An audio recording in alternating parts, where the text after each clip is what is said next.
You're listening to the Telltale channel. Don't forget to check me out on all social media: Patreon, Twitter, Teespring, and Etsy. All links can be found in the description or on my website, telltaleatheist.com.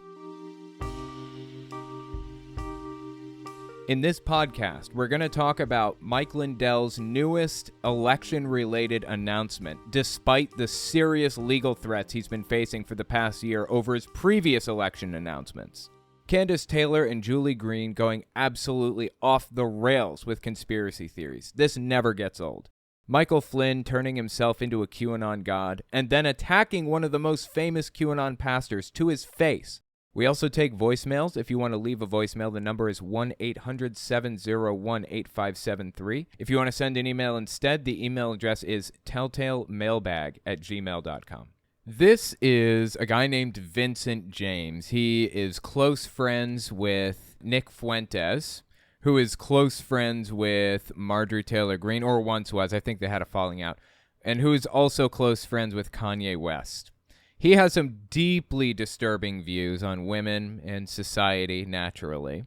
Check this clip out from late June 2022. Listen to what he had to say. We are the Christian Taliban. This is the era of Christian nationalism. Christian nationalism is on the rise, and people are thirsty for it. They are hungry for this. I'm hungry for your mom. And we are the Christian Taliban.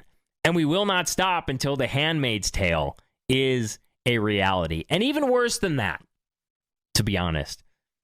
Yes, we do have to start rolling back there was this article from The Atlantic where it's like, well, Alito is on a mission to roll back the rights of women, to roll back the past 100 years of rights that were given to women. Yes, that is what we're doing. Yes, I know it is. That's why the article was written, because that's what's happening. The reason that he's framing it this way is because a lot of the time, far-right people like this try to play it coy and pretend that they don't actually want to do any of this stuff instead of just admitting it. But he's coming out here and just admitting it. He wants to roll back the rights of women. He wants to take Jews out of power, quote unquote. He wants to make this into a Christian theocracy, basically. He wants to turn the United States into a Christian nationalist state, effectively. Now, why are we talking about this guy in the first place?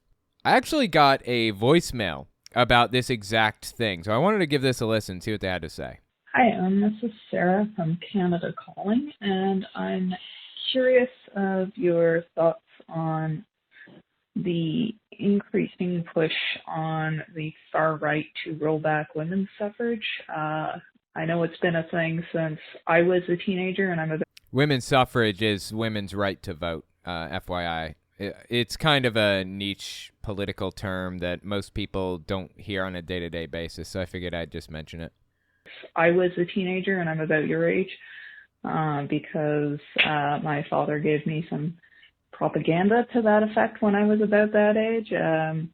Curious your thoughts. Anyway, hope you have a good one. Bye-bye.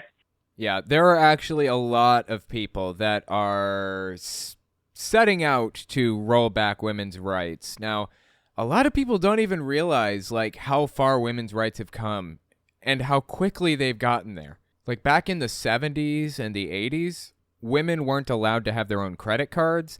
They weren't allowed to rent their own apartments. You had to be married to a man, basically. You had to be with a man. If it wasn't your husband, then you had to live with your parents, basically, if you were a woman, just because of how society was structured. Now, women have had the right to vote for a while, I think since the 1920s or 30s, maybe, but they have not been treated as equals at all. Not for very long, at the very least. And there is most definitely a push in society right now, particularly among the far right, to roll those rights back. Now, unfortunately for Vincent James, the moral arc bends toward justice. Each generation that's born is more liberal and progressive and left-leaning than the one before it. It has always worked that way. Society moves forward. It progresses. It changes. That's how it's always been, and that's how it'll always be. As a matter of fact, a lot of the time, younger generations, as they get older, tend to move further right a little bit. That doesn't seem to be the trend with millennials, interestingly enough. As the older generation dies off, the world gets a little bit more progressive, a little bit more left-wing and accepting. That's why women didn't have the right to vote until the early 1900s. Minority groups didn't have the right to vote. There was segregation up until the 1960s, and now it's viewed as a given. Like, of course we're not going to segregate.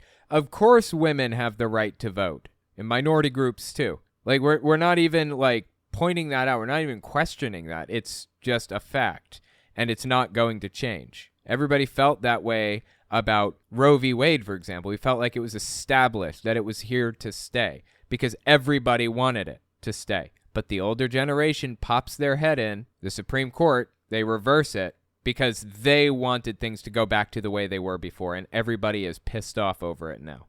Older generations are losing their political influence. Younger generations are coming into their prime and taking control of the political system. Sometimes it feels helpless and hopeless. Sometimes it feels like the far right is succeeding. But remember that as time goes on, people get more and more and more progressive, and the older conservative generation slowly but surely dies off. So over time, we will succeed in making this a better place for everybody. We will. So don't worry too much about it. We'll get there. So as you can see on screen, I have the book that I'm currently reading on my Telltale Reads YouTube channel. The title is President Donald J. Trump, the Son of Man, the Christ.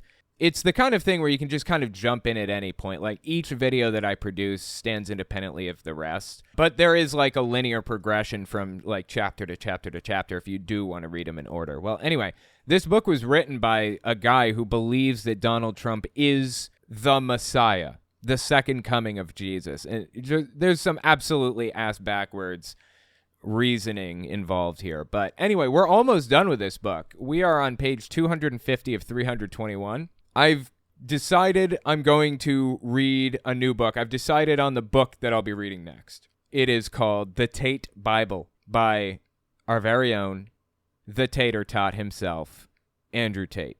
It's terrible. It is so bad. I don't know if you knew this about the guy. How he made his money was through human trafficking.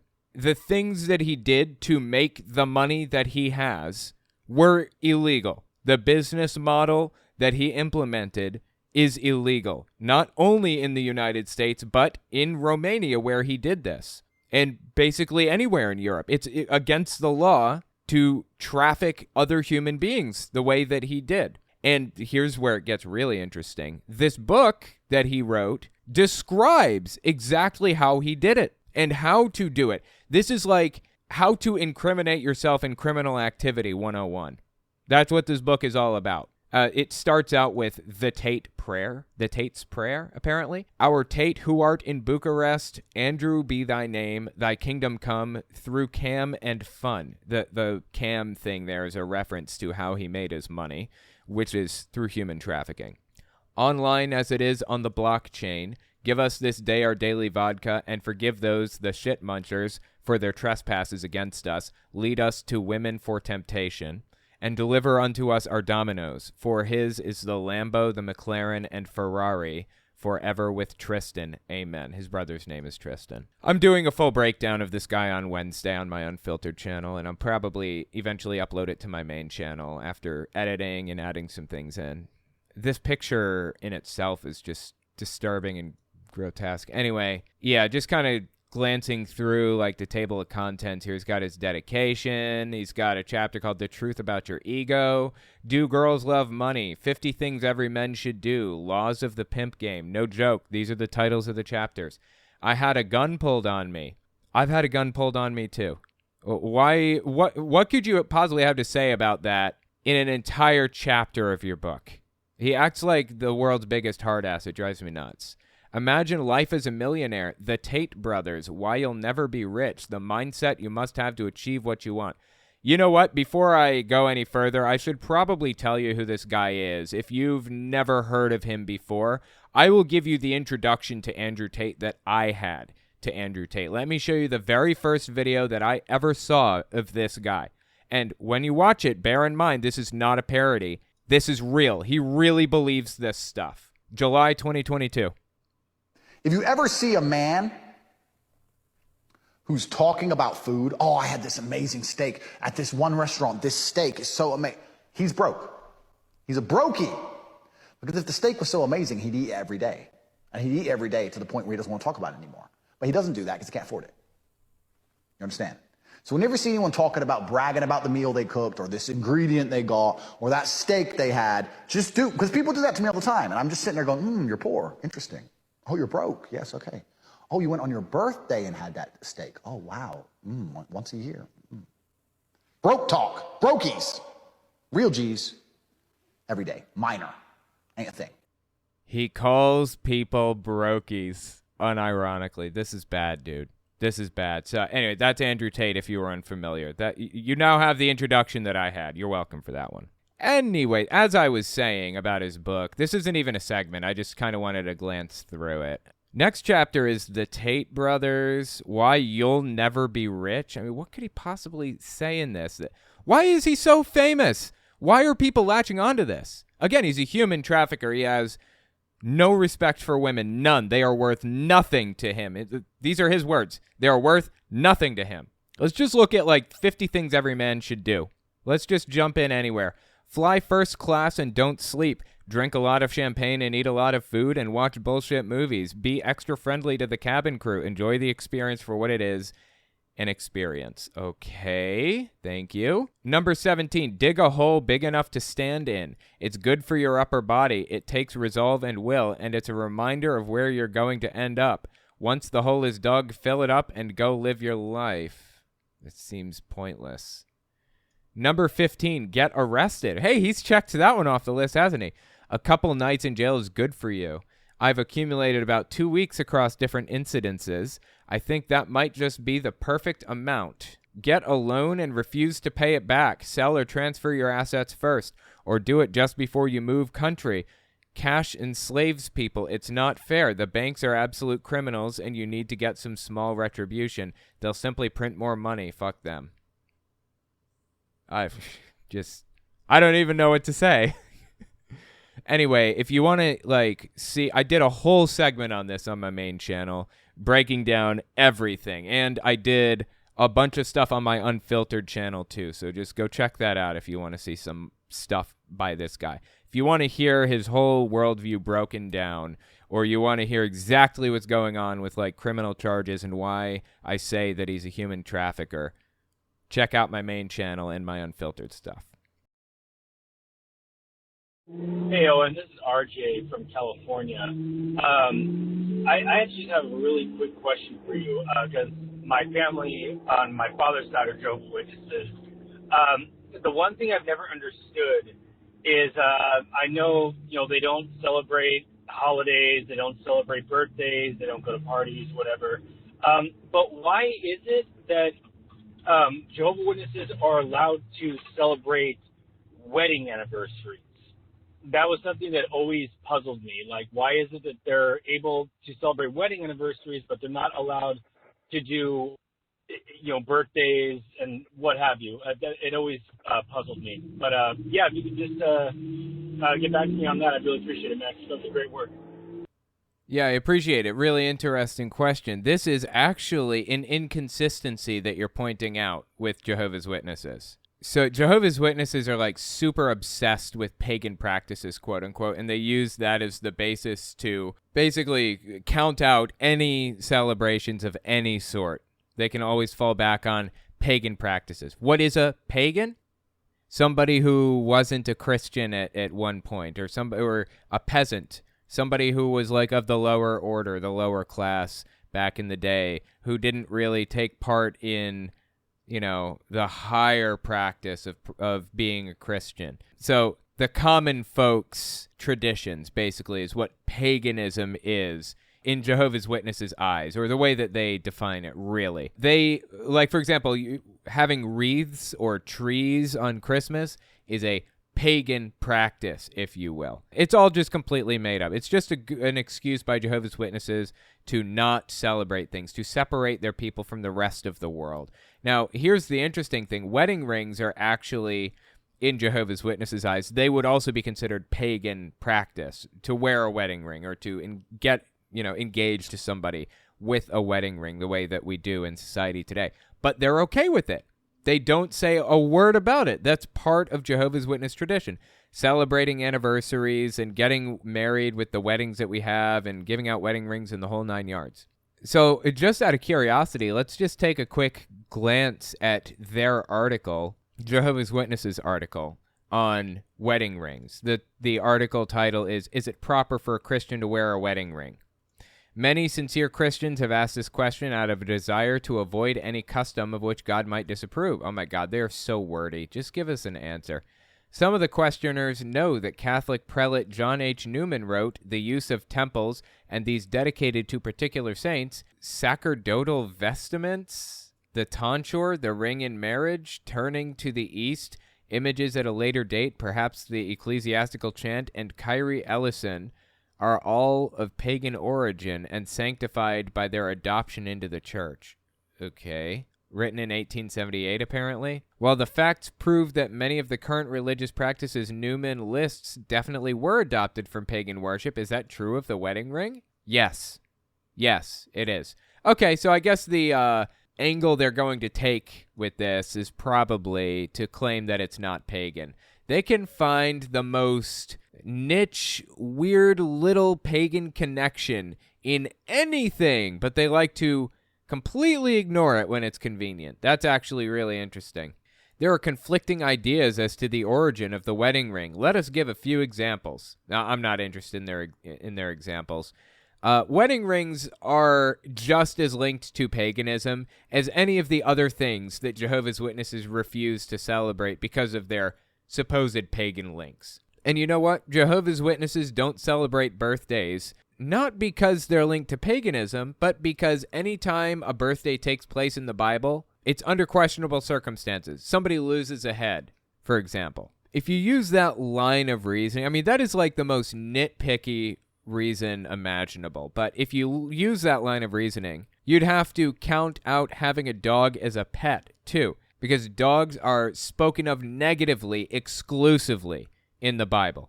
Only mentions of dogs are negative in the Bible. So they find the nitpickiest of reasons to disavow something or to not do something or to ignore something or whatever.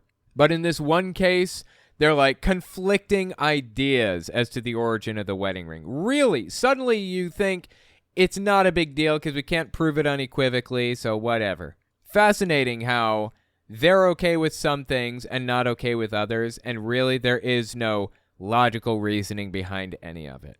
So there's your answer. It's all nonsense. It never made any sense from the very beginning. They were just looking for reasons to separate everybody else from society. That's about it. Anyway, thank you for the voicemail. Hi, Owen. My name is Jake from Washington. I recently got out of AA because I realized the program was fostering dependence and taking over my life. I know you've criticized 12-step programs in the past, and you can do so a lot more articulately than I can, so I was wondering if you could take a minute to explain the harms of 12-step programs. Thank you. Bye. Definitely. The 12-step program is not science-based. Never was. It was created by a church originally. And it's a valiant effort. Get people off of drugs. I love it. Drugs or alcohol. I appreciate that very much. That's fantastic. But why are we basing this off of a religious program in the first place? The 12 steps mention God a minimum of 3 different times. Like, the steps revolve around God in some way or a higher power or whatever multiple different times. Why? Why do I need that when we have science-based treatment programs that can actually help us and have been peer-reviewed and tested in focus groups and all of that stuff, and we know which thing is successful more often than not. Like, we don't need to go to a 12-step program to get clean when we know that their success rates are significantly worse than secular therapy or secular treatment programs, science-based treatment programs. We can go to those and have much better results overall. Now, aside from that, drugs and God work on the same portion of the brain.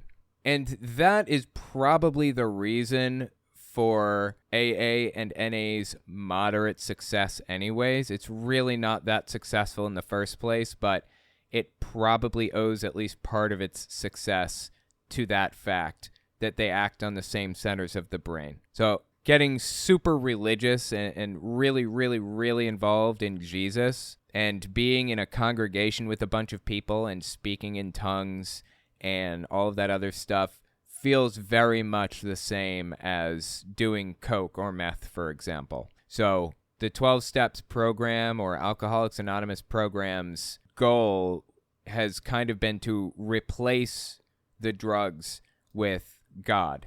And, that's fine, I guess, but we're trying not to replace the need. We're really trying to address the underlying emotional problems that led to that need in the first place. We don't need to replace it with anything, and we shouldn't be replacing it with anything.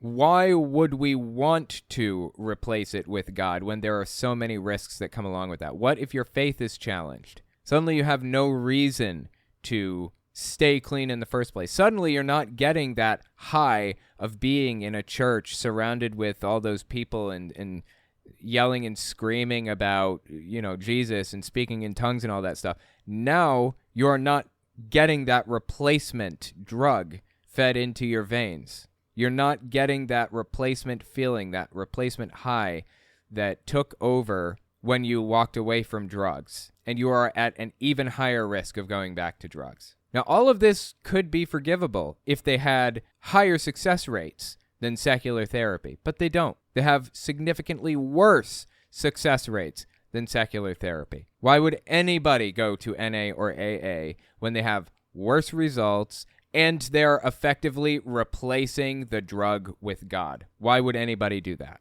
Anyway, that's kind of my take on it. Let me know what you think about it in the comments. I mean, there is an empirical answer to this. The answer is we should base our treatment programs off of science. But tell me if you disagree. What is your favorite TNG episode? Oh, man, it's been a while since I've gone through TNG. The Next Generation is what that means, by the by. For those not in the know, us Trekkies use TNG to refer to it. The Inner Light, I think is what it's called. It was where Picard was zapped by that probe, and it gave him an entire life, beginning to end. A whole experience of living on these people's planet and watching the planet be destroyed. And then he grows old, has children, and dies. And when he dies, or when he's on his deathbed, his children reveal to him that this was this alien civilization's way of preserving their species, preserving the knowledge that they had to offer. And he learned to play the flute when he was in this dream world, basically, that seemed 100% real. And when he finally died at the end of his life in this dream world that they created for him, he woke up in real life, and they pull the probe in, and they find hidden in the probe the flute that he played. Oh, that was a beautiful episode. Oh my God. Such an incredible. Here's another one where this is really my favorite, I think, where he did a mind meld with Spock's dad, Sarek, to help Sarek level out his emotions, because when Vulcans get old, their form of dementia is where they get really, really emotional and have fits of rage and crying and everything. And Picard is such a good actor, man. It's just maybe the best actor in the world. I don't say that lightly. It was an absolutely incredible performance. Oh my God, dude. The Next Generation was just such a fantastic series. I'm sorry for the non-Trekkies in the audience, but oh yes. All Good Things was great, yeah. Was that the name of it? I don't remember if that was the name of the episode where he was All Good Things. So I think there's The Inner Light and there's All Good Things. Are those the two episodes I'm talking about right now? Nerd! Yeah, thanks for the Super Chat Booster Gold. You gotta watch them if you haven't seen them. You have to watch them. This is from a time when TV wasn't really sequential. They didn't really have serial dramas as often. because you never knew which episode you were popping in to watch. So they were not as common. You can binge serial dramas on Netflix, and that's why serial dramas are so popular now. So a lot of the Next Generation episodes are meant to be able to like jump in at any point and watch them, and they're like full beginning to end stories. So you can just watch those episodes if you want. You got to tiptoe non-sci-fi people into it, like starting with Galaxy Quest or something, right? Oh my God, The Next Generation is so good. And it's not just about sci-fi stuff either. The Next Generation, okay, I'd say Voyager, Star Trek Voyager, you have to be a sci-fi fan for that because it all kind of revolves around sci-fi. But The Next Generation is more about politics and like, you know, dealing with alien races and the politics of getting along with them in the event of, you know, how to communicate and work with them and stuff. And it's about like mystery and all kinds of stuff, dude. I loved The Next Generation. And I honestly loved Voyager too. I didn't like any of the actors in it really, but Voyager I loved the premise. Being lost in the middle of nowhere was really cool. Wait, was Kevin Sorbo on Epstein's list? Was he really? Is that true? I don't know if that's true. That would be something else if it was. Holy shit. Deep Space Nine is my favorite. And it was too religious for me. I wasn't a fan. They were always talking about religion. I feel like it was too much. I did watch all the way through beginning to end, and it was good, but it was just too religious. Yeah, Voyager is really good. I don't like any of the actors, though, but it was a really good series. Next, we're going to talk about Mike Lindell's newest election-related announcement. Despite the serious legal threats he's been facing for the past year over his previous election-related announcements. Give us 30 seconds, and we'll be right back. You're listening to the Telltale channel. If you like what I do and you want to see me continue to do it, check out my Patreon. You can also check out my Telltale Unfiltered channel, Twitter, and Teespring. All links can be found in the description.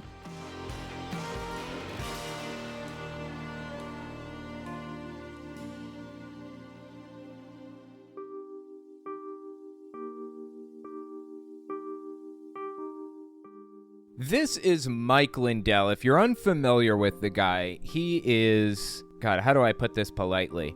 He is Donald Trump's biggest fanboy and is absolutely convinced that there was foul play in the 2020 election. He has made this his entire life. He's put millions of dollars into election integrity, as he calls it.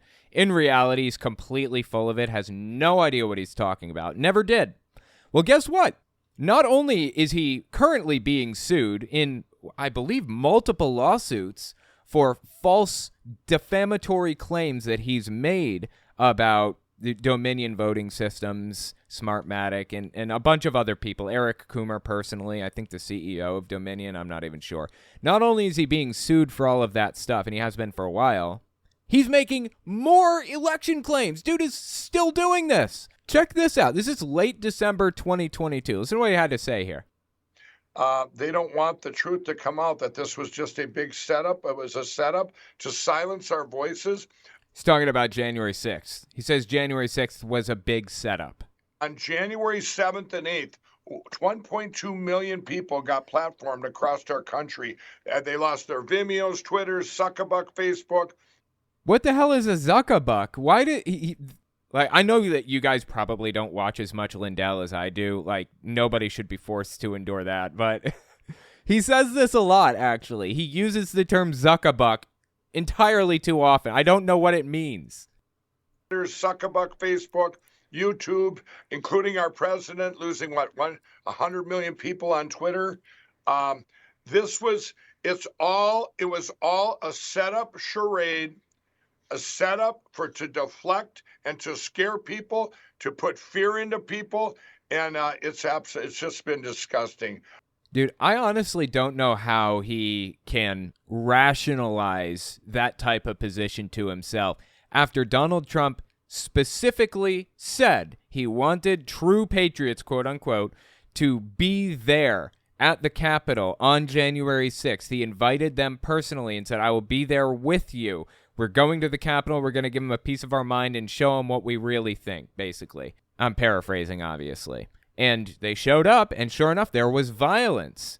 There was an attempt to overthrow the U.S. government. Not only do I not know how Lindell believes this stuff himself, and I do think he honestly believes the BS that he spews, but how is it that he convinces others of this garbage? This just blows my mind. He thinks again, this is a giant persecution complex. He thinks he's being persecuted. Everyone's being persecuted for breaking the law, for literally mounting an insurrection against the U.S. government. I don't feel like that's hyperbole. Lindell has been in trouble for the things that he says for a while now. Back in early April 2022, he was served court documents by a guy named Eric Coomer. Eric Coomer, I believe, is or was the CEO of Dominion Voting Systems, and he sued Lindell for defamation, I think. Check this out. Early April 2022 is when this happened. God bless you. Thank you, Mike. Thank you for everything. What is this? Sir, what is this? It's for you. Okay, well, what is it? It's not from me. It's not from me. It's for you. Okay, I need you to open it. That is for documents right there, sir. Oh, it is. Sorry. God, I love it, dude. Process servers are so sneaky sometimes. They can get you wherever you are. It is really crazy. And look at this guy. He dressed up like he belonged in this crowd, like, you know, wearing the what appears to be kind of like a hunter's jacket, so you're more visible out in the fields to humans. And he seems to be wearing an Iraq, Afghanistan veteran hat with like ribbons on it and stuff. Process servers are something else, man. He fit into the crowd perfectly. Nobody suspected a thing. So anyways, yeah, Lindell, after being served these papers... Okay, let me give you a little advice. Not a lawyer, but this is advice I think anybody can take. If you are being served papers calling you to a lawsuit, shut your fucking mouth. Don't say a word. Just clam up and let things play out in court, because the more you talk, the more things that you say, the more incriminating it is. Early April 2022, like just I think 2 days after that happened, or maybe even the next day, Lindell comes out there and says this. And all this stuff. Well, there was a guy there that gave me an envelope, and it's about this thick. And I said, what's this? And he was kind of sheepish. He says, don't open that here. Well, you might have seen it in the news today. It's a lawsuit, another lawsuit. Eric Coomer, the president of Dominion, don't know if he still is, but he sued myself, he sued MyPillow, and he sued FrankSpeech.com. So, like I said, if you are served papers, shut up. Shut your mouth. Don't talk about it ever again. Not until you are in a courtroom with a lawyer should you say a word about this. Dude doesn't know how to protect himself to save his own life. So he sued Frank Speech and MyPillow, thousands of employees. It's just one more thing they just pile on, Brandon. Do we have just to show? And whose fault is that? He's acting like it's everybody else's fault except for his. He is the one at fault here. He is the one that defamed this organization, this business, this person. He defamed them. He broke the law. This is him. His doing. Nobody else's. What kind of guy this is. I know we have a couple of articles that came out on him just recently, right? Yeah, we do. They were published over at the Gateway Pundit. Right. I mean, this guy is... Never heard of the Gateway Pundit. Have no idea who that is or why he believes that they're trustworthy. Eric Coomer was just the CEO of a company. That's it. Wasn't even that big of a company. And Mike Lindell went out there and demonized the guy, stochastic terrorism style, targeting him and getting his audience whipped into a blood frenzy and ready to do something insane. Right. I mean, this guy is... he's an evil man. That's all there is to it. Yeah, Eric Coomer is the evil man, 100%, definitely, Mike. I just wanted to give you a little bit of background on like Lindell's history with being sued and show you that the guy cannot clamp it to save his life. Because, believe it or not, he's still refusing to shut his mouth despite everyone's best efforts, despite what his attorney is telling him. Shut up. He can't. Listen to this one. Late December 2022. Shame on you, Sean. You told me in the summer that you couldn't talk about it. Talking about Sean Hannity recommending that Mike Lindell shut his mouth so that he doesn't get sued anymore, basically, by Dominion. Forever ago, I don't know, I think last year or something, like after the 2020 election, Dominion voting systems were heavily demonized and criticized, and all kinds of claims were made about them by Mike Lindell and Sidney Powell and Fox News, Newsmax, One American News, a bunch of organizations and people out there like that. They made a bunch of bizarre, unhinged, untrue, objectively false claims about Dominion voting systems to try to convince the general public that there was foul play. Basically, they made these claims that Dominion voting systems was originally owned by, I don't know, a Venezuelan company or something, and it had ties to China, and China was secretly changing the votes, and they were sending our ballots overseas and flipping a bit. You know how all these people just make shit up like this. It was so bad that they finally got sued for defamation for $1 billion. They sued Sidney Powell for $1 billion. They sued Mike Lindell for $1 billion. Fox News clammed up and stopped talking about it. In fact, I think they might have even read a statement from Dominion Voting Systems on air. Like, at the very least, I believe Newsmax and or One American News read these statements from Dominion Systems. We have no reason to believe that there was any foul play. We don't think that there was any link to other governments with Dominion voting systems. We don't believe that they flipped votes or any of that other stuff. But Mike Lindell continued on. Sean Hannity said, shut up because you're being sued for $1 billion. And we're going to be sued for $1 billion also. Just shut your mouth. And he couldn't. That's what Sean Hannity was trying to communicate to Mike Lindell. And he's sitting here saying, shame on you. Like, this is so ridiculous and embarrassing. Shame on you, Sean. You told me in the summer that you couldn't talk about it. But yet you said, back off, Mike, before you get hurt. That's what he said, that these people are going to come and hurt me. Okay, who?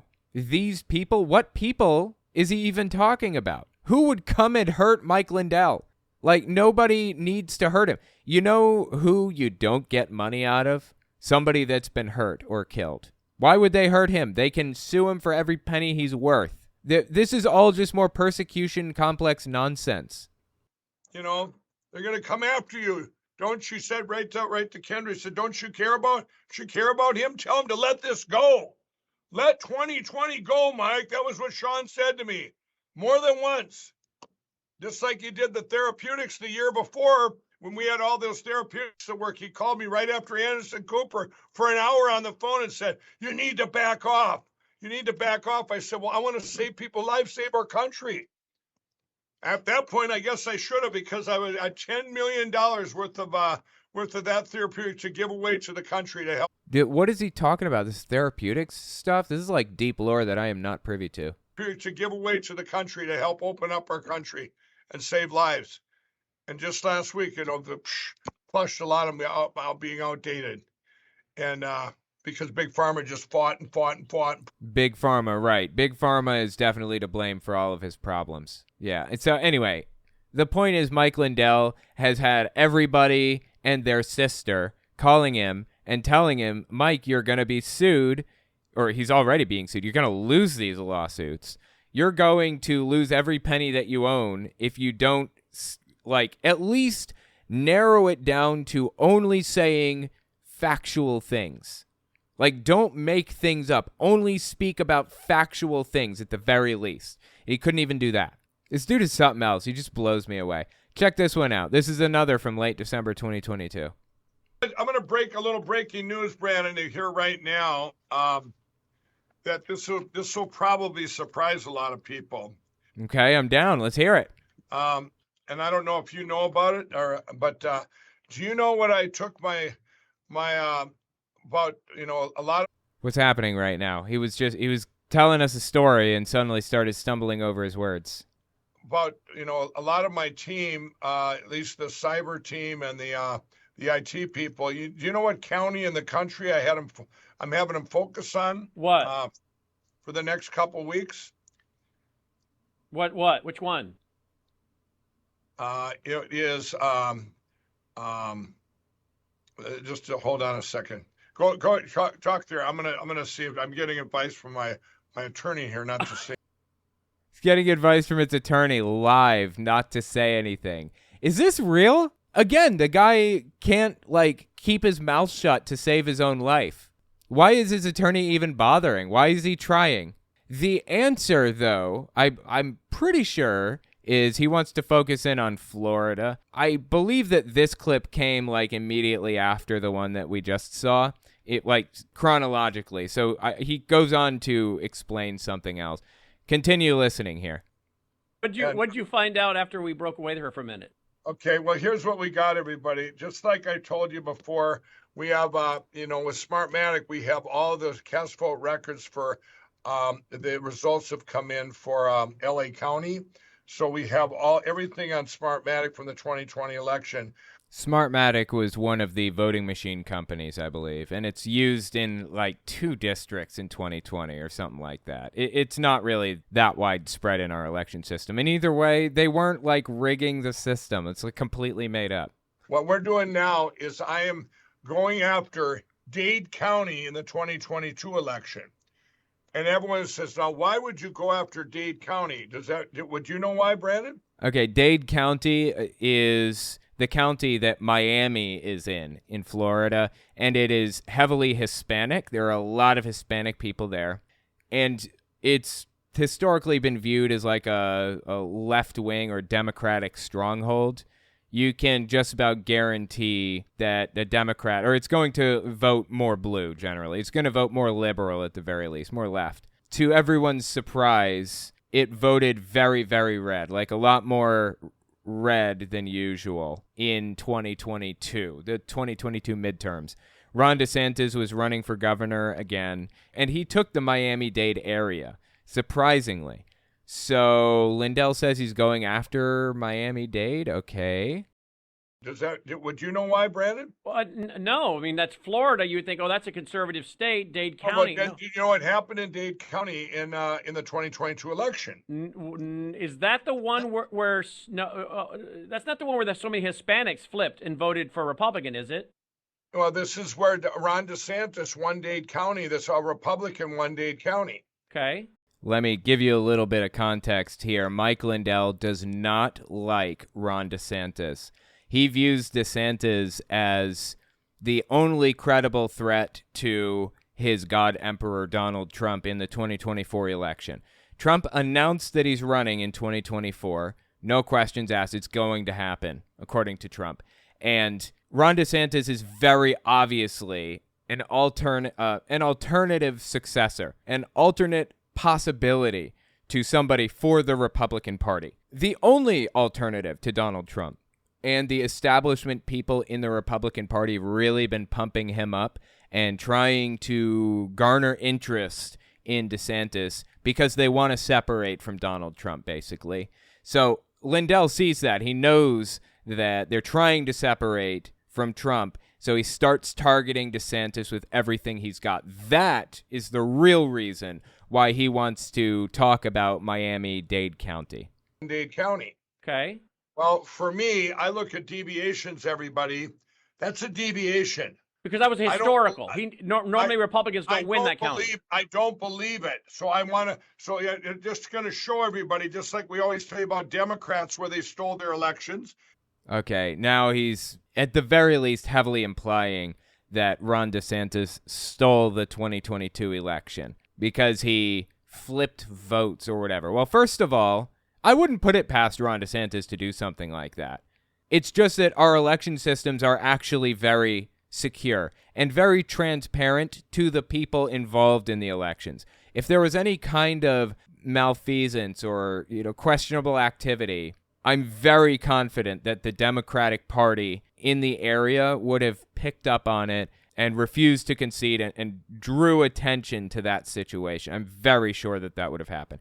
And if there was malfeasance, I'm very, very confident that Joe Biden and the Department of Justice would have brought the hammer down swiftly on whoever was responsible for that. I have no reason to believe that there was election trickery happening in Miami-Dade County in Florida in 2022. The reason Lindell is talking about it in the first place is because he hates Ron DeSantis and he wants to ruin his life. He wants to make things more difficult for him because he loves his God Emperor Trump and he'll do anything for him. That's really the whole point here. It's not about election integrity. And he says he looks at deviations. Like, this isn't a massive deviation. And sometimes deviations happen. You know, sometimes voting blocks change their positions. Sometimes people vote differently than they historically have. This isn't completely out of the ordinary, completely unexpected. He's just looking for some way to get back at Ron because he thinks he's trying to usurp his God Emperor Trump. That's it. So yeah, just going to show everybody, just like we always say about Democrats where they stole their elections, just like they did the one that nice lady in Georgia that got 0 votes in her own precinct. Right. I want to find. Okay, completely made up. What he's talking about is an actual event there with that lady that he says Democrats stole the elections, just like that poor lady in Georgia that got 0 votes in her own precinct. This was an actual event not long ago. It was, I think, like a runoff election or some kind of a really small local election. I forget exactly what it was. And there were like 3 or 4 candidates. And there were like 10, 15,000 people voting in this little area or something like that. And for some reason, this woman got 0 votes. So she was really popular in the primaries, or she's really popular in earlier elections, but she got 0 votes in a district that had thousands of people. And that made absolutely no sense. And everybody knew that made no sense. And as a matter of fact, she was a Democrat. The woman who was dealing with this was a Democrat. She voted for herself in her own district, so she knew that that was inaccurate. So she raised a red flag, said, hey, what's going on here? People took a look and investigated, figured out that there was a weird error in the system that they were dealing with, resolved the error, and everything worked out fine. She actually went on to win, I think. There was no cheating. There was no election malfeasance. There's no reason to believe that somebody rigged the systems or any of that. He finds weird little events that are reported, like I think this is reported by AP News or Reuters or something. He finds these weird little events that really mean nothing, and he blows them out of proportion and claims that they mean something. And now he's using that as evidence that there was this massive multi-state operation to steal the election from Trump and everybody else. It's just all made up. It's all complete nonsense. In Dade County, what happened there? Because it's a deviation from norm, you know. Yeah. It's very much a deviation. So, well, and I'm gonna give you more. Can this guy? Will he ever give it up? Is he ever going to move on with his life, or is he going to use this whole election integrity thing as a weapon in perpetuity? That is exactly what he's doing, by the way. He's using election integrity as a weapon against his political enemies. That's why he's targeting Ron DeSantis right now, because he doesn't like him, because he doesn't trust him, because he thinks he's going to try to usurp his God Emperor. This is Mike Lindell giving an update, I guess you'd call it, at Mar-a-Lago the night that Donald Trump announced that he's running for president in 2024. So it's like November 15th, I think. Yeah, November 15th is when this took place. Can't believe I remembered that date right off the top of my head. They asked me about Ron DeSantis running against Donald Trump, and I said, after tonight, Ron will just endorse him in the morning. You got to believe that. Why would you want to waste all that time, energy, money, and everything else? So very exciting here, and I'm in my element with all the fake news, doing interviews, and the main thing is what?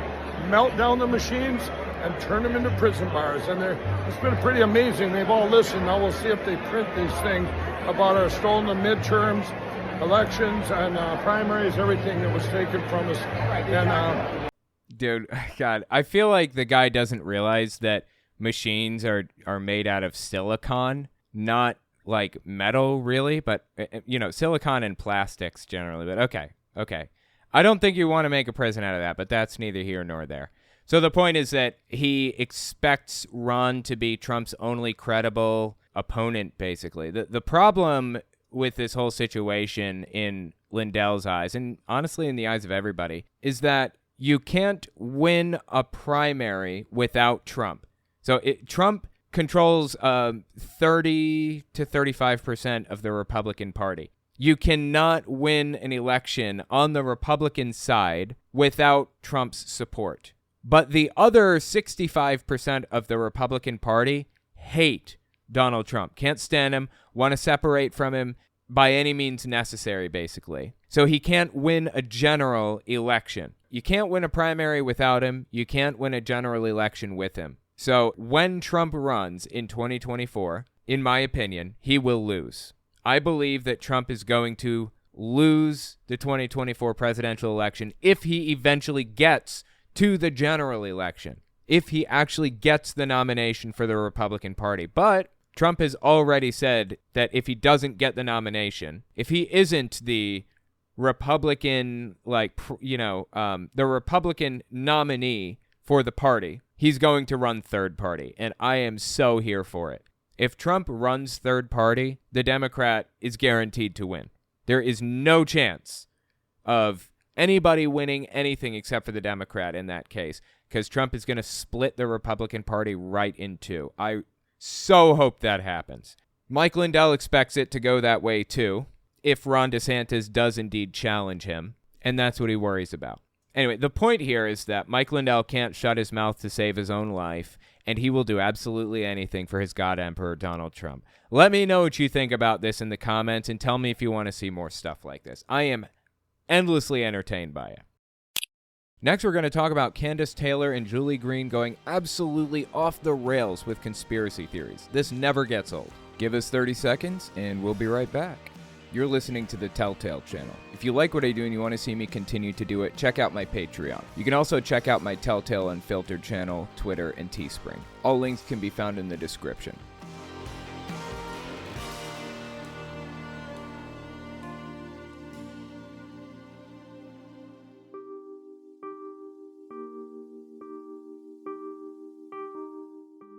This is Candace Taylor. You may know her as Jesus Guns Babies Lady.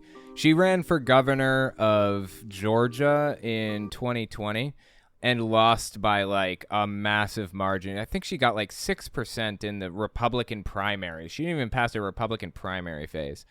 And then she accused Brian Kemp, the guy who eventually went on to win the governorship. She accused him of all election fraud and all the same traditional Trumpian garbage. She's a Trumpist candidate. But, this was kind of her campaign thing right here. Jesus Guns Babies. That's what it was all about for her. Absolutely absurd from top to bottom. She had some unhinged conspiracy theories to spread to people. Naturally, that's who she is. So let me give you an idea of who she is if you're unfamiliar, because it's been a while since I've talked about her. In early May 2022, this is one of her campaign things. This is like one of her promises.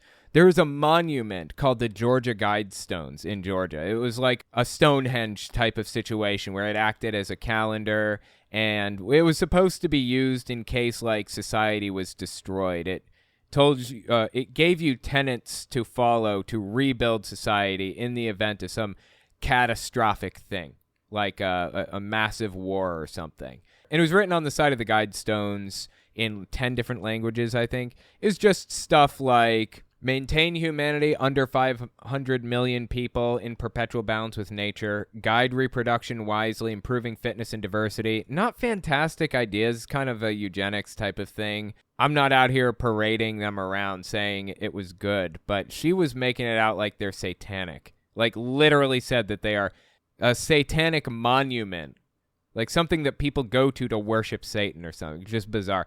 rule passion, faith, tradition, and all things with tempered reason, protect people and nations with fair laws and just courts. I mean, it's all straightforward, basic stuff. It was just a stupid monument. But she goes out there during her campaign and makes her entire campaign about destroying this monument that was created by a private citizen. It was like something that was commissioned by a private person.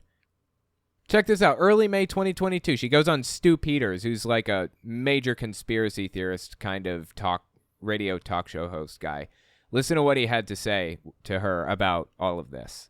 You're going to absolutely destroy the Georgia Guidestones, demolish them, bulldoze them, and reject their demonic message once and for all. You're the only candidate willing to go head-to-head with the Luciferian cabal.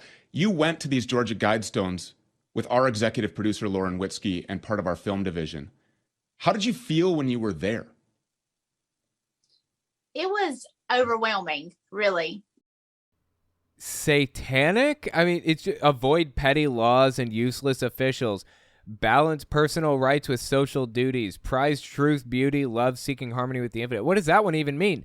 They're not satanic. It's just like general rules for rebuilding a society if it's destroyed. Why does anybody care that much? Why did she make her entire campaign about this? Really? Jesus Christ, dude. So during her entire campaign, like I said, the whole thing was centered around the Guidestones being evil, right? That's what like her whole personality was about, basically. And sure enough, it didn't take long before somebody walked right up. You can see him there, right? You see the person walking up to the Guidestones here, July 7th, 2022? Dropping something. You can see them drop something in between the Guidestones. Run away, and before you know it, boom, it explodes. They had somebody on film destroying the Guidestones. So what was her response to all of that? To claim it was a lightning strike, of course. And she wasn't the only one. A ton of evangelical leaders, Hank Kunneman and Stu Peters. He's not an evangelical leader, but he is like an evangelical, and he's a conspiracy theorist and a radio host. They all went out there and claimed that it was actually hit by God. God struck it with lightning. Listen to what she had to say after the Guidestones were destroyed, early July 2022. People like to call vandalism instead of actually giving God credit because they don't know how to explain what happens when God moves. So until I see a video that shows me anything but what looked like lightning.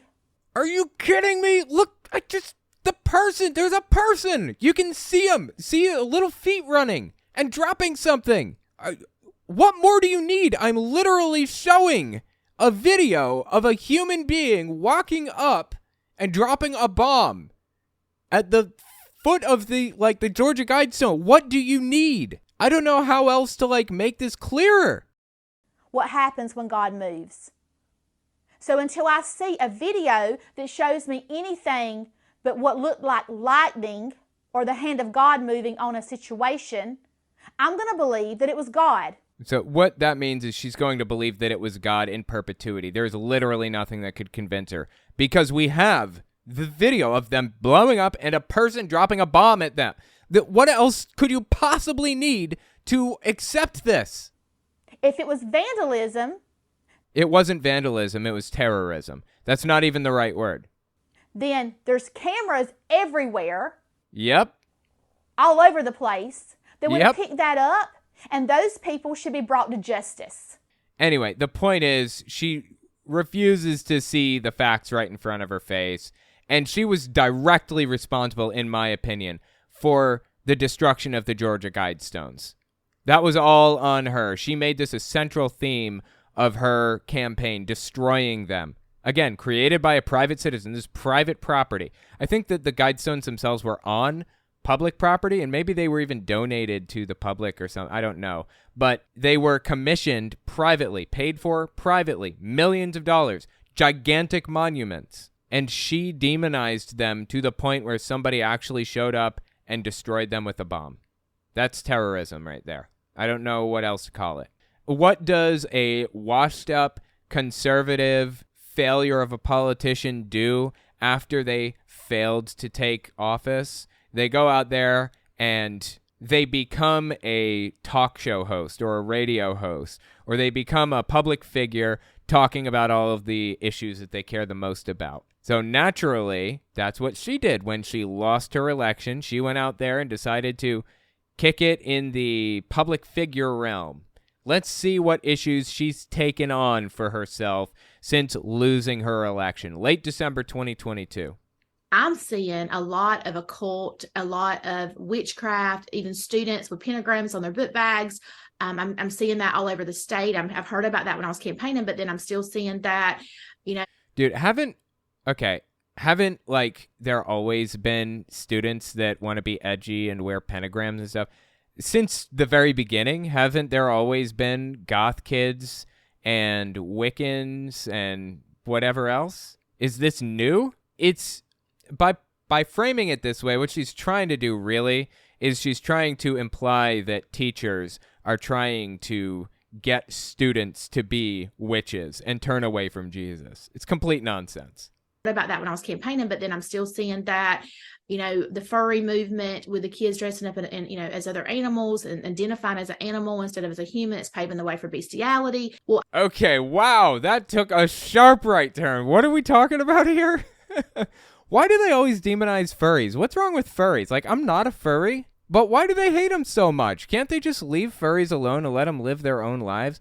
What happened to freedom? What happened to your right to swing your fist ends at the tip of my nose? I can do whatever I want. What happened to all of that? They never cared about small government. They never cared about freedom. What they care about really is controlling everybody around them, forcing them to live the life that they want them to live, which is a Christian life, free from furries. And if you don't live that life, if you do decide to live as a furry or a Wiccan or whatever other thing, then she's going to go out there and demonize you. This is Julie Green, by the by. She has her own problems, and we're going to talk about her in a little bit. Also, one more thing I wanted to mention about the furry thing. That's not what a furry is. Furries are not, like, sexually identifying as anything. They're just dressing up because it's fun. 99% of the time, it's not even like a fetish thing. It's just fun. You're dressing up as like an anthropomorphic creature and going and hanging out with other people that like dressing up in costume. It's no different than like a Comic-Con or something. What she's talking about is something called otherkin. Otherkin is this whole thing created on 4chan as a troll to demonize people on the left and to demonize trans people and make people think that they've gone completely off the rails. It's not even real, okay? There aren't people out there who are dressing up like a cat who believe that they are a cat and use a litter box. It's not happening. There's a woman who famously went to a school board meeting and claimed that one of the schools in the districts put a litter box in the bathroom for the student who thinks that they're a cat to use instead of a toilet. It's completely made up.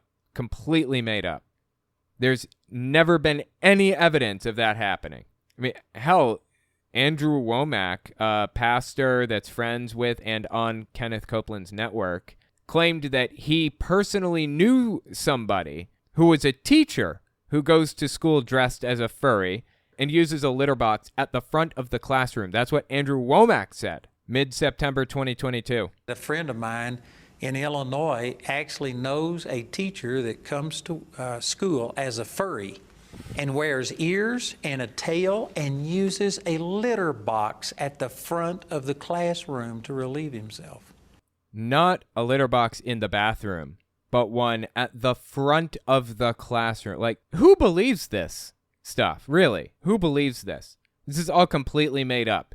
This issue does not exist. Honestly. It blows me away that anybody ever bought this.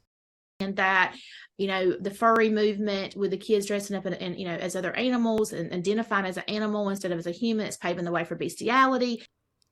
That's not happening. Well, I've overeaten. So talk about gluttony, because I've overeaten and it's a sin.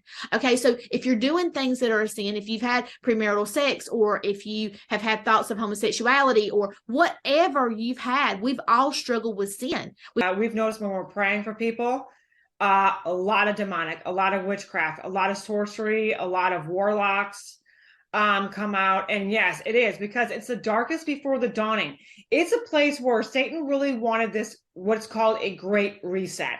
He wanted his one world government. Oh my God. The Great Reset is a conspiracy theory. I don't even want to get into it now, but it's absolutely unhinged. Found a fire. And sorry, let me step back. There are a lot of jump cuts. I didn't edit the jump cuts in. It was somebody else. I think it was Ron Filipkowski. Found a fire, and they were doing a sacrifice to a little child. Oh my God. And so we have seen this all over the place. I don't care what state we've been in. We've encountered some type of witchcraft, some type of sorcery of something or another. But I will tell you, every single time we face this, no matter what we faced, we saw the destruction of it because of the name of Jesus, because of the blood of Jesus, and because of the power and authority that God has given to us. This is all just completely made up. All of it. It's all made up. They're all fear-mongering to everybody listening right now. And the sad part is that people believe it. Now, if you don't know Julie Green, that's the person on the right. She is famously the campaign prophet for the Doug Mastriano campaign. Now, he lost his election. He was running for governor. He's the Republican running for governor in Pennsylvania in 2022. And she was his campaign prophet. Like, that is absolutely unhinged. That somebody this, like, unglued from reality was that close to a position of power. It just blows me away, dude. And the things that she's saying, she seems to believe to the bottom of her heart.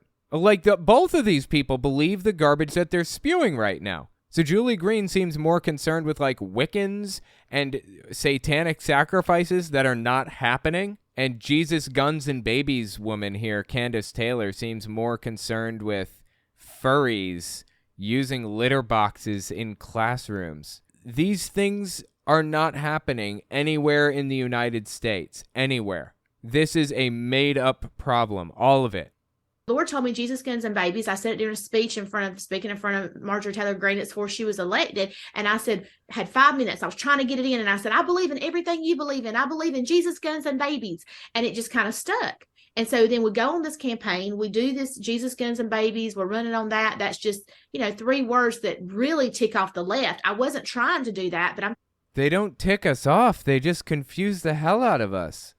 Jesus, Guns, and Babies. What a list of things to care about. Like, to group those things together is so deeply confusing to me. It's like you're claiming to be pro-life, but then adding guns into the mix, seemingly making you pro-death, but then pulling it all together with Jesus. Like, it's all just a confusing mess, honestly. But, Jesus, Guns, Babies, that whole slogan really does exemplify the confusing train wreck that is their political ideology. Like, none of it makes sense. None of them go together. It's all complete nonsense. Do that, but I'm talking about it was trending on Twitter. They attacked me. They've called me all kind of names. They had pictures of Jesus with a gun to a baby's head. I mean, crazy stuff that you can't even imagine, just attacking this. But it was prophetic. And when the election was stolen from me. Okay, I don't believe a word out of her mouth without verifying it directly myself. She lies for a living, always has. But aside from that, I guess I wouldn't have too much of a problem believing that people sent her all kinds of crazy stuff, because people are crazy. They do send crazy stuff all the time. It's weird. I mean, welcome to being a public figure. But it was prophetic. And when the election was stolen from me, I was laying hands on people. Okay, God, that was weird. That was a weird jump cut. I wish there weren't so many jump cuts in this. Sorry about that, guys. So anyways, Julie Green continues on in their conversation. Keep listening here. I was laying hands on people when I was 5 years old. I was speaking in tongues when I was 5 years old. I mean, it was just second nature to me. It was just normal because that's what I saw everybody, growing up around me. That's what they did. Wow. Just wow. That reminds me of a story that I saw recently. There's a famous actress, I think, who said that acting just runs in her blood. She's just so good at it because everybody in her family is so good at it, as though she's genetically predisposed to being in show business, not realizing that the reason that everybody in her family is in show business is because everybody in her family is in show business. It's a self-perpetuating situation. Like, your dad is involved in acting. Naturally, you are going to be involved in acting too. That's how this stuff works. It's not because you're genetically superior at acting. Does Julie Green not realize that the reason that she was speaking in tongues at 5 is because her whole family was already speaking in tongues? Like, she'd been around this her whole life. She saw this stuff her whole life. Does she just think that she is genetically predisposed to speak in tongues? She's just genetically predisposed to be closer to God? It's all nonsense all the way down. I just don't get where their heads are at. Where is the logic? Is there any to be found? Well, since we're talking about Julie Green, I might as well show you a new clip that she released recently too. Late December 2022. Let me just give you an idea of who she is and some of the things that she says. Again, campaign prophet. So she claims to receive prophecy from God. The darkness will appear to take over, and hope will appear to be lost. Then my hand will step in, and it will wipe them all out who are against you. She claims to receive prophecy from God when she's not on the air, and she writes it down like it's a new Bible book, basically. And 90% of the time, her prophecies are wrong. Like, she claimed that Nancy Pelosi was going to be murdered before November 2022. And guess what? She's still kicking. She's still here. She's fine. Weird, right? I feel like the Bible says something about that. What is it? Isn't it Deuteronomy 18:10? Is that? Or maybe it was 18:22. Let me just check Deuteronomy 18, the whole chapter. Yeah, this is the chapter. Yeah, here we go. A prophet who presumes to speak in my name anything I have not commanded, or a prophet who speaks in the name of other gods is to be put to death. Deuteronomy 18:20. 18:22.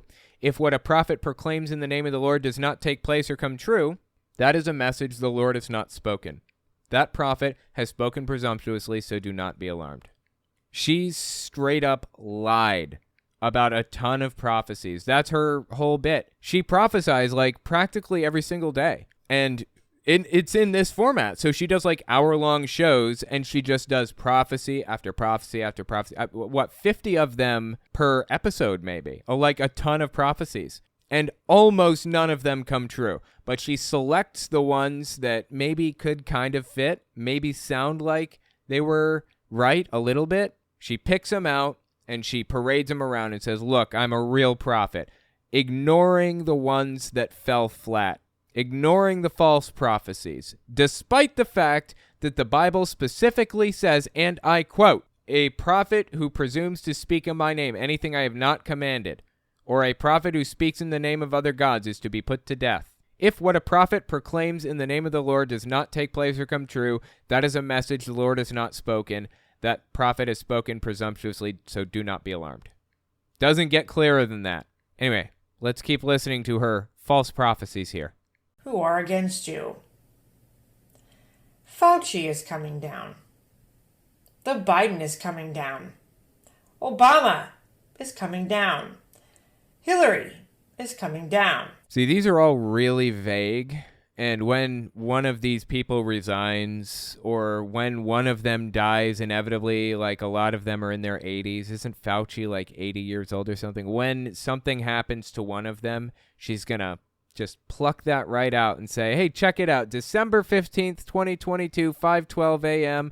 I got on the air and I said, hey, look at that. Fauci is going down. And that's a true prophecy, thus proving I'm a real prophet. That's kind of how she runs this racket. And as a result, she's got hundreds of thousands of followers on Rumble, which is an honestly astounding feat.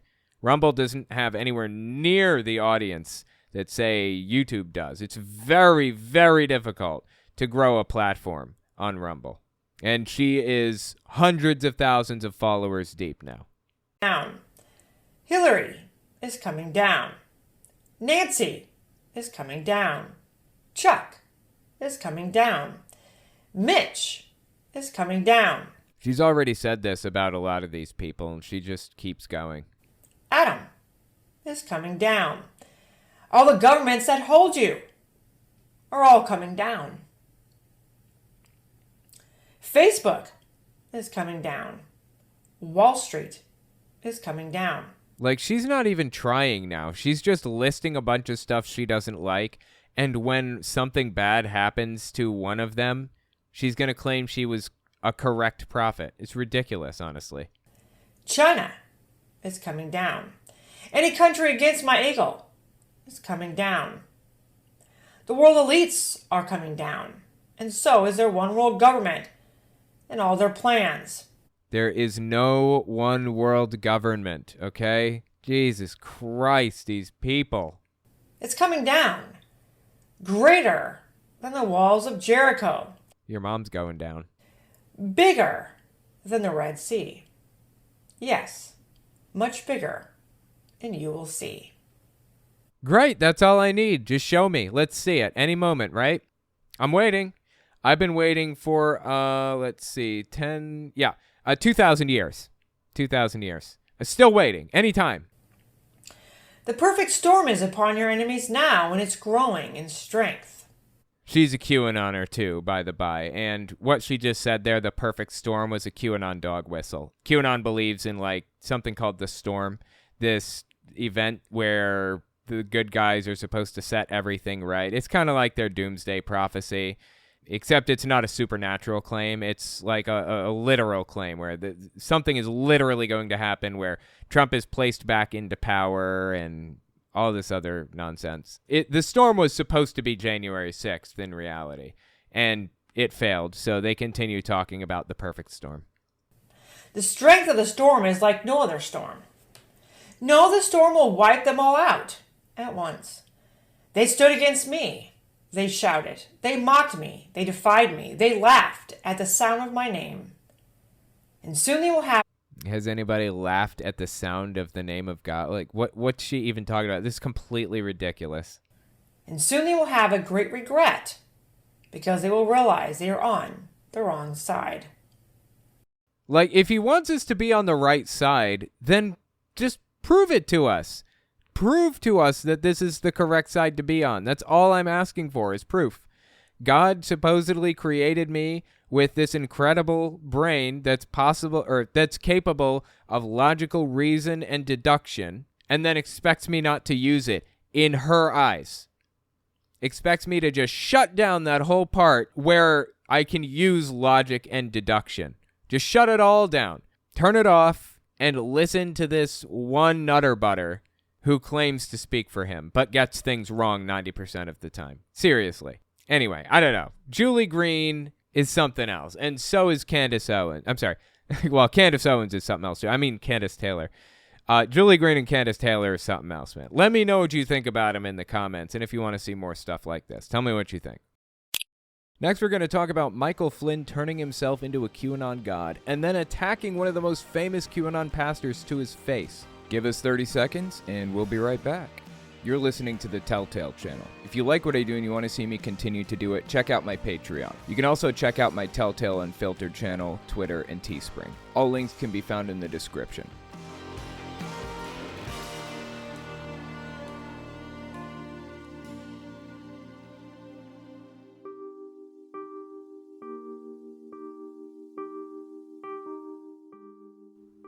You can answer.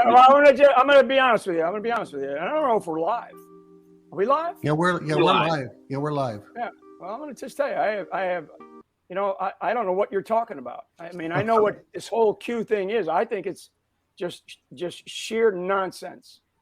Oh boy. So this is Michael Flynn in the bottom right corner, John Yanlo in the top right corner. Michael Flynn is lauded as a QAnon hero, and Johnny Enlow is lauded as kind of the linchpin between Christianity and QAnon. He's very much a QAnon pastor. Getting these two on the same live stream together at the same time is a pretty big deal. Johnny Enlow is probably just over the moon with the fact that he gets to talk to Michael Flynn in the first place, because Flynn was specifically a large part of the QAnon lore. Now, I'm assuming you have very little or no knowledge about QAnon here, so I'll explain little things as we go along in case somebody's watching who's unfamiliar. But QAnon is just this ideology that is completely insane, like unhinged from reality stuff that has all kinds of weird beliefs about the cabal controlling kids and Donald Trump is here to save the world and all kinds of absolutely unhinged stuff. So anyway, they get on the same live stream together, these two major players within QAnon, and the interaction is something else, dude. The interesting thing about it, though, as you could hear a minute ago, Michael Flynn tried to deny QAnon completely. But that was a totally different tone than what he had in July 2020. The guy went out there and gave a QAnon oath in front of the world with his family. Originally, he latched on to QAnon. He accepted it. He wanted to be a part of it, wanted to be a leader in QAnon. I mean, listen to the oath here. I, Jack Flynn, do solemnly swear. Do solemnly swear. That I will support and defend. That I will support and defend. The Constitution of the United States. The Constitution of the United States. It sounds like a normal oath, but it's different. It's tweaked just a little bit. So help me God. So help me God. Where we go one, we go all. Where we go one, we go all. God bless America. This oath specifically was famously given by like a ton of people all over the internet, a bunch of QAnoners, all at the same time around this time, like July 2020, roughly. And Michael Flynn comes out here and does it himself, thus signaling his support of the QAnon movement. So now we're listening to him say, I don't know what you're talking about. But that's not the tone he had before. He was so influential within QAnon when it was really, getting its feet under it and really blowing up, that QAnoners were looking to him for information. They were looking to him for advice, for leadership and guidance. And he goes on this TV show, The Right Side with Doug Billings, right? He goes on this podcast or whatever and was asked some specific questions about QAnon ideology. Listen to how he answered the questions. I'm just going to ask you some questions, and I want you to just tell me if it's nonsense or if there was anything to it at all.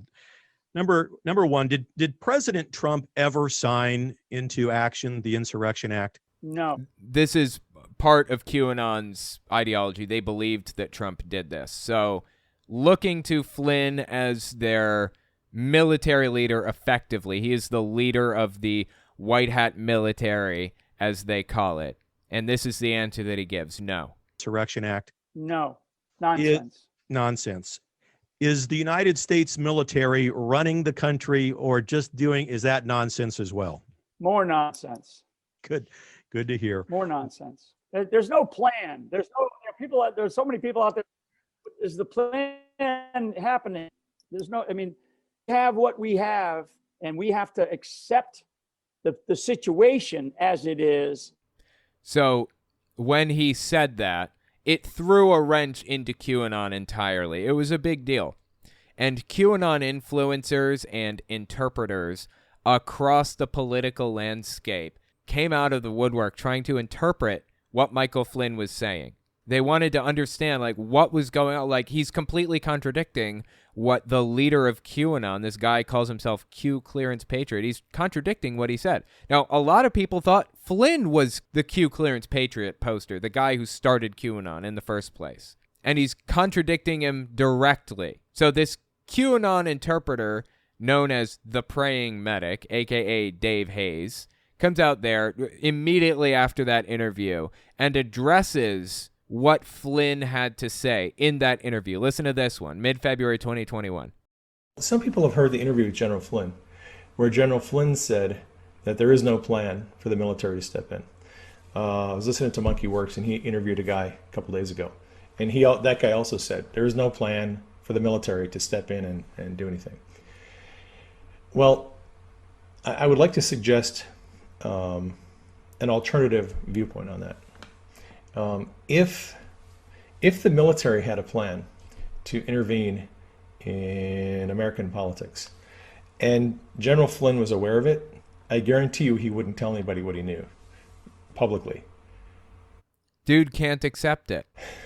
For operational security.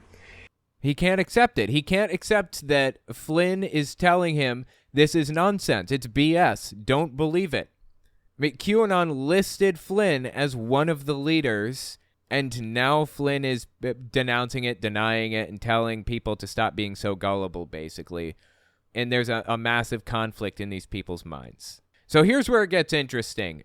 Just the other day, December 15th, 2022, Flynn goes on this live stream with a guy named Johnny Enlow, and they have a long, drawn-out conversation about this, and oh my God, did it get wild. Now, before we watch the actual live stream, let me tell you about Michael Flynn and QAnon just a little bit. I just want to give a little bit of preliminary information here to establish some facts here. Michael Flynn was charged and sentenced with a crime not too long ago, and pardoned for that crime by Donald Trump before he left office. So what did Michael Flynn do? Well, it was a number of things. He was acting in service to other governments, namely Turkey, without disclosing that to anybody, without telling anybody that he was serving these countries over the United States military. He was not supposed to be doing something like that. But the thing that really gets me more than anything is, in 2014, Russia invaded Crimea, a part of Ukraine, right? And naturally, Obama, who was in office at the time, put sanctions on Russia for that. Oddly, Russia didn't respond to those sanctions. They didn't say a word.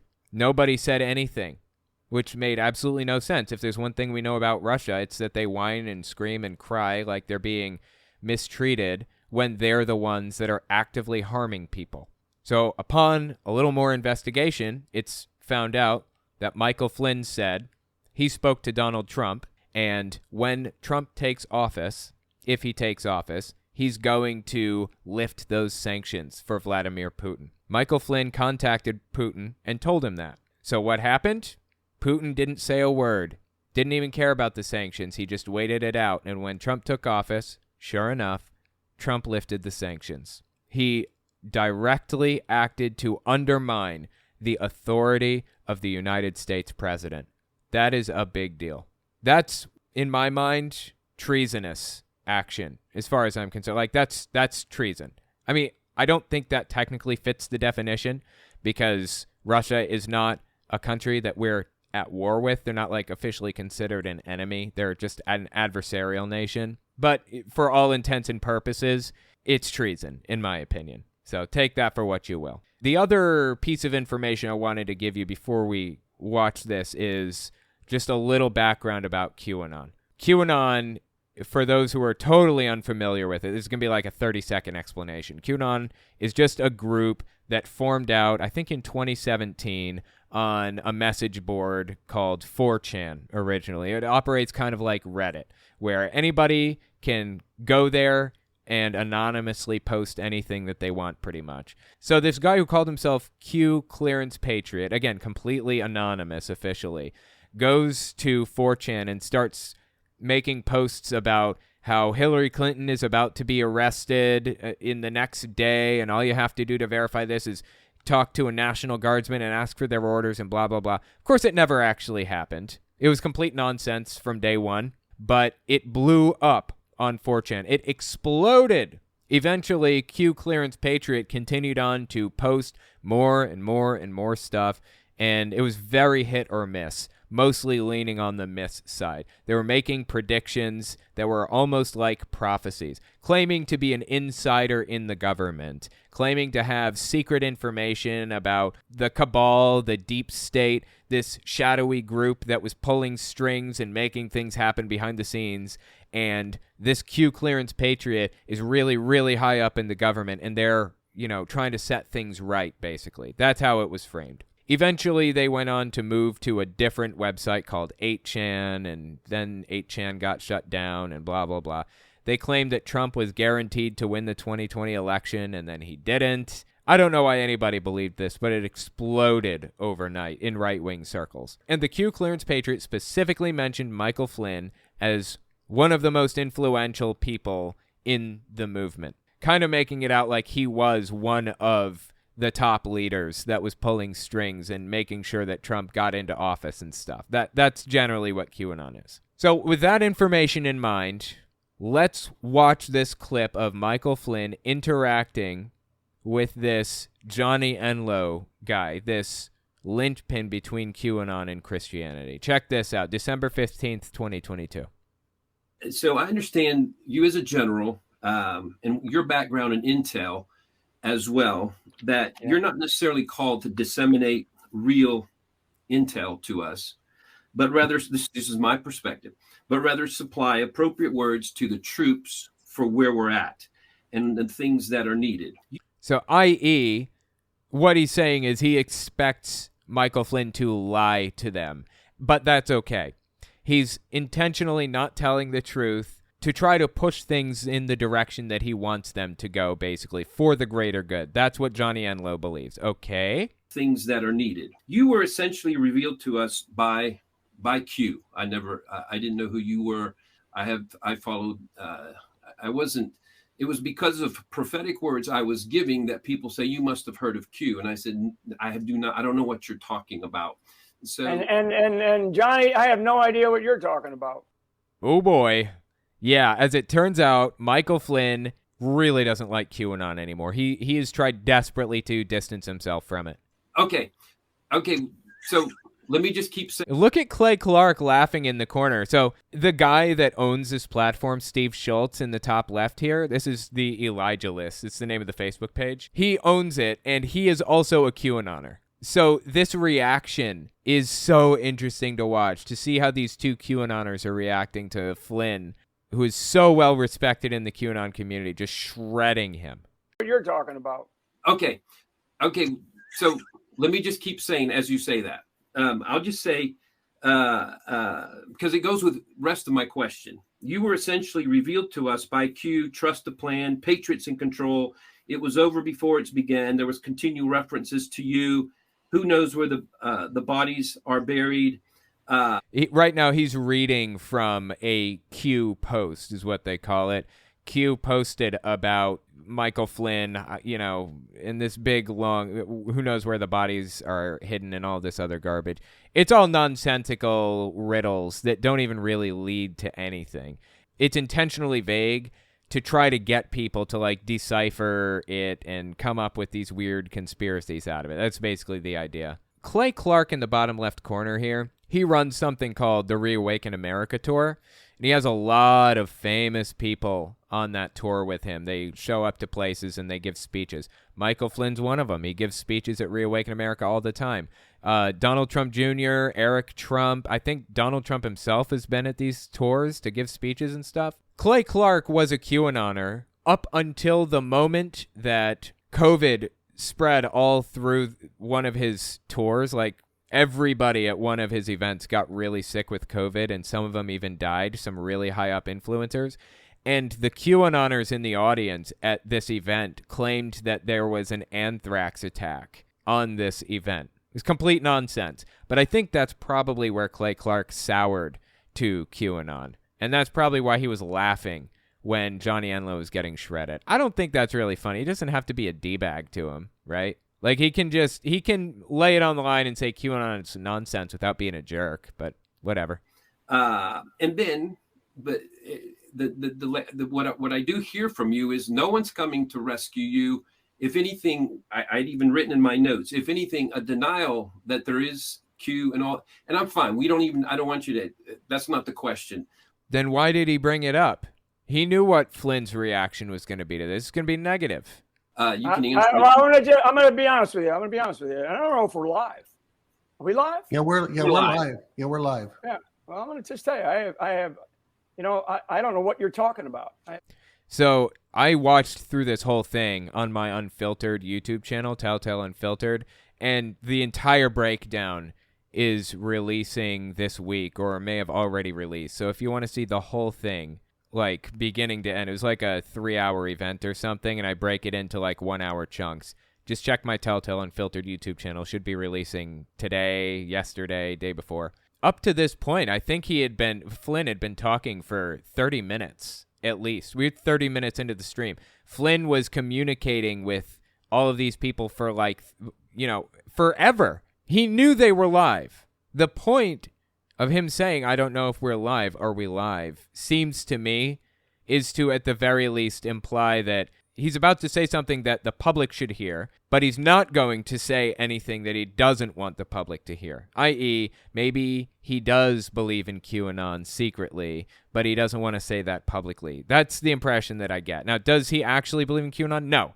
I don't think he believes in QAnon for a single second. He was way too high up in government to actually believe any of this garbage. He probably knows exactly who Q Clearance Patriot is. I would be willing to bet. But he wants people listening to believe that he has a secret message or a secret knowledge that, they don't have, for example. FYI, Q Clearance Patriot is already known. We know exactly who it is. We have for a while now. It started out as Paul Ferber and maybe had some influence from a woman named Tracy Beans Diaz. And when it moved over to 8chan, it was taken over by Ron and Jim Watkins, the owners of the website 8chan. That's neither here nor there. Completely unrelated, but it was a little fun fact I thought you'd want. Okay, let's keep listening here. I mean, I know what this whole Q thing is. I think it's just sheer nonsense. Okay, well, it doesn't mean that it doesn't exist. I mean, you see all the idiocy all over the internet, and these people that think that there's some white knight coming. There's no white knight coming. I understand you saying that, but I can also show you, if we went down that right, about 20 retruth things that President Trump does where he validates Q in some way. So, okay, what he's talking about is something called deltas in the QAnon movement. They call them deltas. Now, in math, a delta is basically I think it's like a distance between two things. In this case, the delta that Johnny Enlow is referring to is the amount of time between when Donald Trump references a subject and when the Q Clearance Patriot poster references a subject. So, for example, Donald Trump mentions Michael Flynn going to Africa, and 12 seconds before, Q Clearance Patriot makes a post about Michael Flynn going to Africa, or something like that. It doesn't even get that specific most of the time.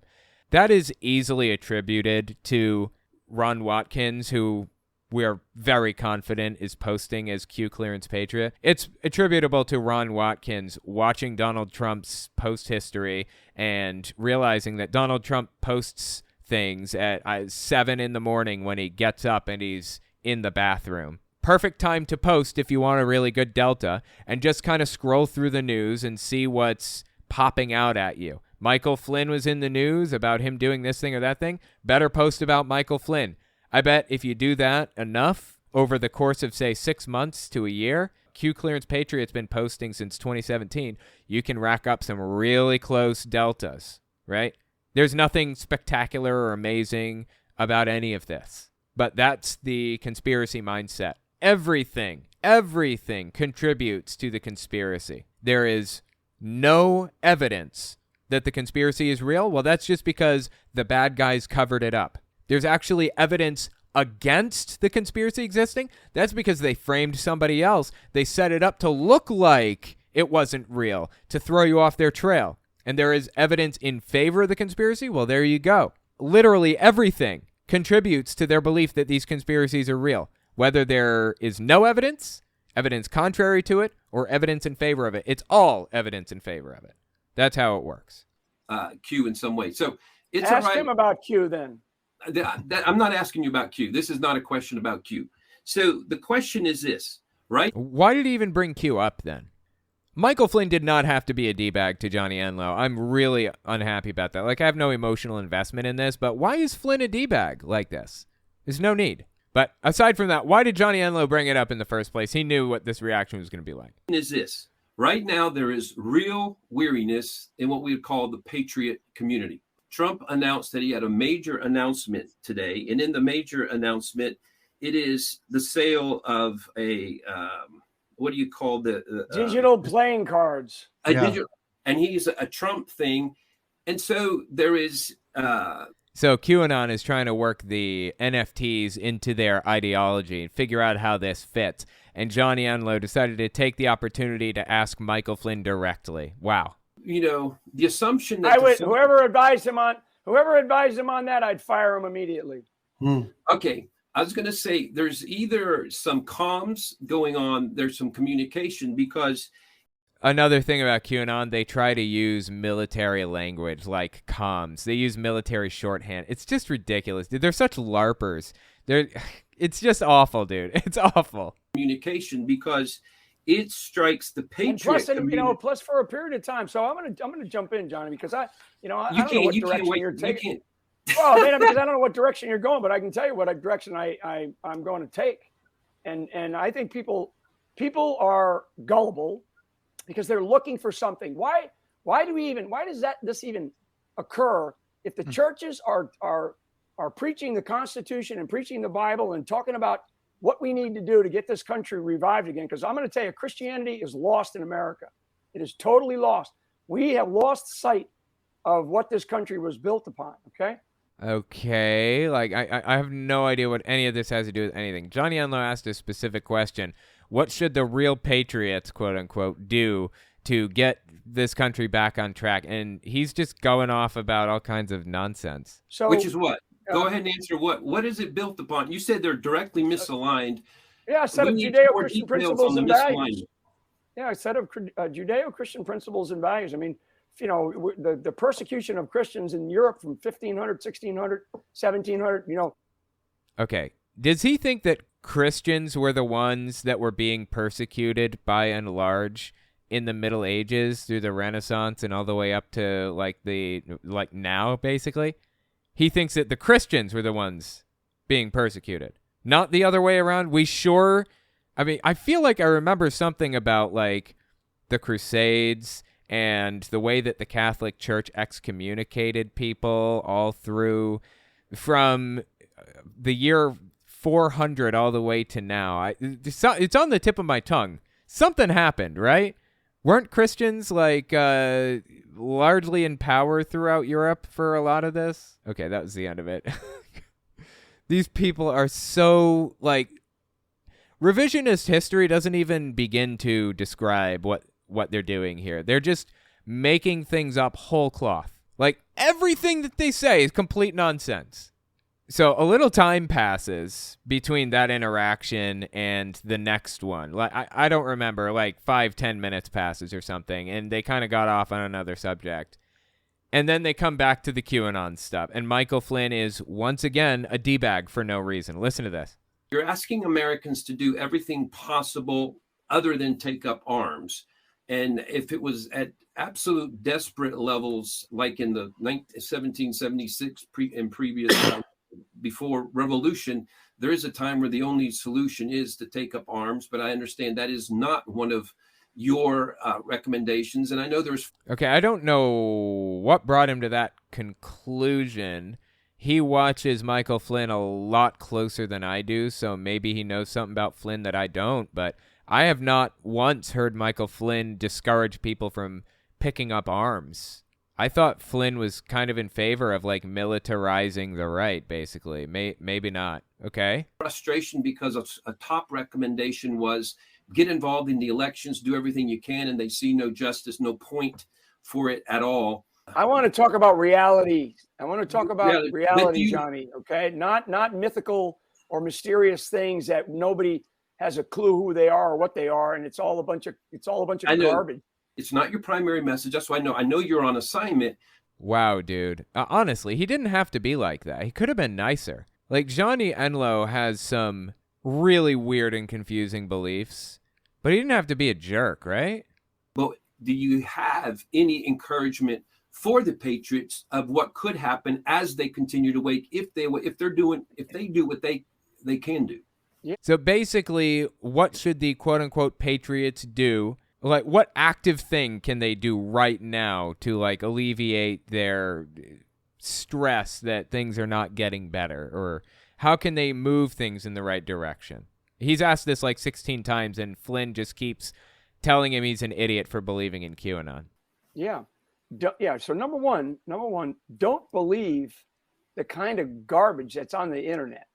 Oh my God. Fantastic. Yes. Oh my God. I am so on board. Don't believe the garbage about QAnon.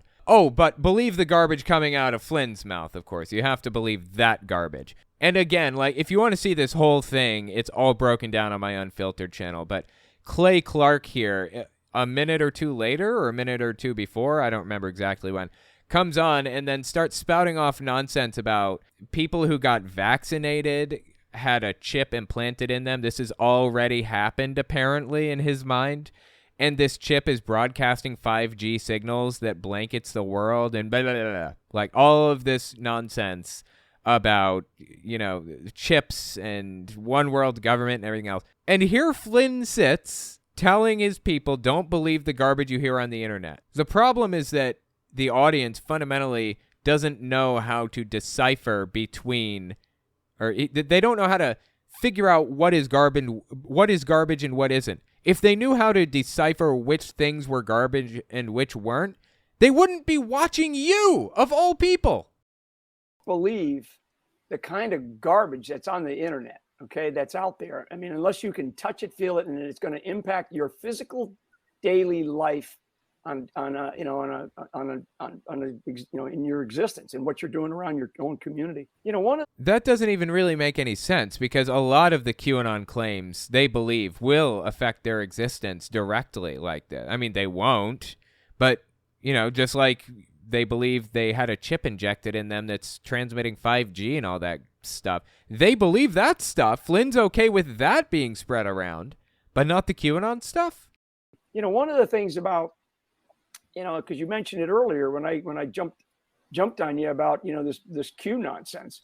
You know, Enlow is smiling here because he feels like this is Flynn kind of throwing some scraps at him, right? Like, he's acknowledging that he was a D-bag to him. But this isn't really a point in Enlow's favor. He's not really apologizing. He's not asking for forgiveness or anything. He's just pointing out, yeah, I treated you like garbage. Plain and simple. There's no reason for Enlow to be happy about this situation. Flynn is still a D-bag for no reason. Like, I don't get it. Do people think that being a D-bag accomplishes anything at all? Does he think that this is going to wake people up from the nonsense land that they live in? Does he think it's going to pull people away from QAnon by trashing them, by treating them like garbage and making them feel like idiots? I honestly don't think this is helping anybody by being a jerk like this. Like, when people feel attacked, they shut down. It's called the backfire effect. They stop thinking about it. They stop communicating. They stop putting critical thought into anything if they ever did in the first place. It's not helpful. Being a jerk like this does not help anybody with anything. You know, the plan, right? I mean, plans, I don't know what, you know, I've heard that so often. I'm like, man, if there was a plan, if there were white hats and all this other garbage. Yeah, they call the people that work with QAnon inside the military, they call them the white hat military. It's all nonsense. It doesn't exist. You think that our country would be in the state of that it's in right now if there was something positive happening, Johnny? No, it would not be. So this is not about fear. This is about action. So his whole idea, he went off on a weird tangent that made absolutely no sense from here about how people should believe in God and that'll solve all the problems. I don't even know what he was trying to accomplish with this, but yeah. I would say this was probably less than satisfactory on Johnny Enlow's part, and I lost even more respect for Flynn after this, if that's even possible. He's absolutely terrible. All these people are complete suckers. They fell for the garbage. They ate it up hook, line, and sinker, and it's honestly sad to see. Let me know what you think about this. Let me know if you want to see more stuff like this in the comments.